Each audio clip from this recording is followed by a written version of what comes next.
Hello everyone, welcome back to TechTube. In today's video, I'm gonna show you how to add your own music to CapCut.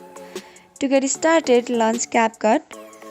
Then import the video clip you want to edit into the app. Now tap the music icon or a similar option in app's interface.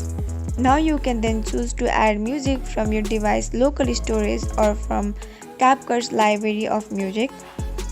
Here we are adding our own music, so select the option to browse your device file and locate the audio file you want to use. Tap on it to add it to your project. CapCut typically allows you to trim and edit the added music to fit your video length and more. You can adjust the start and end point of the music as needed.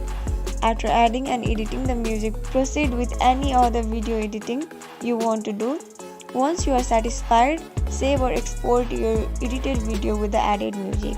So this is how easily you can add your own music to CapCut. If you found the video to be helpful, go ahead and subscribe to our channel and also press the notification bell so that you'll never miss another upcoming upload from us. I'll see you again in next video. Goodbye till then.